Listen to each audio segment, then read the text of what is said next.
kita akan coba bongkar sebuah peraturan pemerintah yang kelihatannya rumit, dan kita ubah jadi satu ide yang sederhana tapi sangat kuat, sebuah cetak biru untuk bangkit kembali setelah bencana. Ini bukan sekedar dokumen loh, ini adalah sebuah rencana aksi. Nah, ini pertanyaan yang relevan buat kita semua kan? Setelah kepanikan awal reda, setelah masa darurat lewat, gimana caranya sebuah komunitas bisa bangkit lagi? Tanpa rencana, pemulihan itu bisa jadi kacau, lambat, dan ya, nggak merata. Disinilah pentingnya sebuah panduan yang jelas. Dan Aceh punya jawabannya. Lewat Peraturan Gubernur Aceh Nomor 5 Tahun 2023. Anggap aja ini semacam playbook resmi. Jawaban Aceh untuk pertanyaan, abis ini ngapain? Yang dirancang khusus biar proses pemulihan itu berjalan teratur dan efektif. Lantas, apa sih sebetulnya tujuan utama dari rencana ini? Yuk kita mulai dari dasarnya dulu, kita gali apa tujuan fundamental dari cetak biru ini.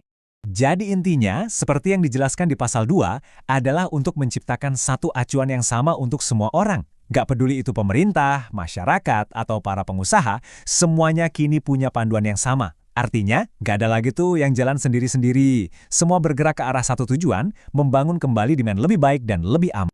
Oke, selanjutnya, rencana ini membuat sebuah pembedaan yang penting banget. Ada dua pilar utama dalam proses pemulihan.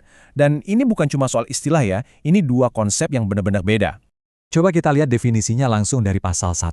Rehabilitasi itu fokusnya mengembalikan kondisi jadi normal lagi, memperbaiki layanan publik, kehidupan sehari-hari. Nah, kalau rekonstruksi, visinya lebih jauh ke depan. Ini tentang membangun kembali infrastruktur, ekonomi, dengan tujuan untuk tumbuh dan berkembang. Jadi yang satu ibaratnya kembali ke titik awal, yang satunya lagi soal melompat lebih jauh ke depan. Cetak biru ini bukan cuma soal logistik, soal semen dan batu bata, tapi ada jiwanya. Ada serangkaian prinsip inti yang jadi panduan dalam setiap pengambilan keputusan. Nah, ini poin yang penting banget. Filosofi di balik peraturan ini tuh kuat banget akarnya pada manusianya dan tata kelolanya. Bukan cuma soal benerin fisik bangunan yang rusak. Intinya adalah membangun kembali sebuah komunitas, bukan sekedar bangunan. Dan kutipan dari pasal 9 poin F ini, wah, ini benar-benar merangkum semuanya dengan sempurna. Tujuannya bukan cuma gantiin yang hilang, tapi membangun lagi dengan cara yang lebih cerdas, lebih kuat, dan tentunya lebih tahan banting kalau ada bencana lagi di masa depan. Jadi, kalau kita kelompokkan prinsip-prinsip utama dari pasal 9, ada 3 tema besar. Pertama, utamakan manusia. Pastikan nggak ada yang ketinggalan. Kedua, tata kelola yang baik. Prosesnya harus transparan dan terkoordinasi. Dan yang terakhir, membangun lebih cerdas. Ini artinya setiap pembangunan harus mikirin resiko ke depan, biar komunitasnya jadi lebih tangguh. Oke, prinsipnya udah dapat.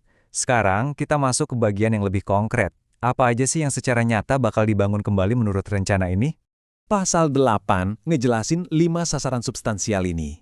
Dari sini kita bisa lihat gambaran besarnya. Cakupannya luas banget kan? Bukan cuma soal rumah dan jalan, tapi juga soal menghidupkan lagi denyut ekonomi dan budaya masyarakat. Coba kita bedah salah satunya ya, soal infrastruktur di pasal 8. Rencananya ini komprehensif banget. Mulai dari bangun jalan dan jembatan, mastiin air dan listrik nyala lagi, sampai benerin jaringan komunikasi. Semua ini tuh ibaratnya urat nadi masyarakat. Kalau salah satu aja putus, bisa lumpuh. Nah, dari semua poin tadi, ada satu frasa dari pasal 8 poin D yang menurut saya penting banget untuk kita garis bawahi. Ini jadi pengingat yang kuat banget bahwa pemulihan sejati itu lebih dari sekedar bangunan fisik.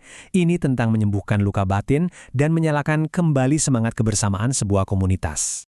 Oke, rencana sebagus apapun kan percuma ya kalau cuma di atas kertas. Terus, gimana cara cetak biru ini berubah dari dokumen jadi aksi nyata di lapangan? Nah, pasal 11 kasih kita 3 kunci suksesnya. Pertama, koordinasi. Maksudnya harus ada komandannya, dan di sini peran Badan Penanggulangan Bencana Aceh atau BPBA diperkuat. Kedua, sumber daya. Dananya dari mana aja? Pemerintah, LSM, swasta, semua digerakkan. Dan ketiga, tata kelola yang benar dan transparan.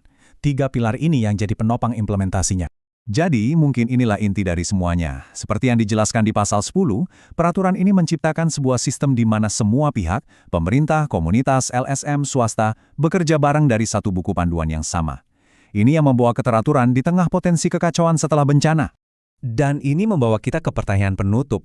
Setelah melihat betapa detailnya Aceh merancang panduannya, kita jadi bertanya, seberapa besar sih pengaruh sebuah cetak biru yang matang kayak gini dalam mengubah masa depan pemulihan bencana?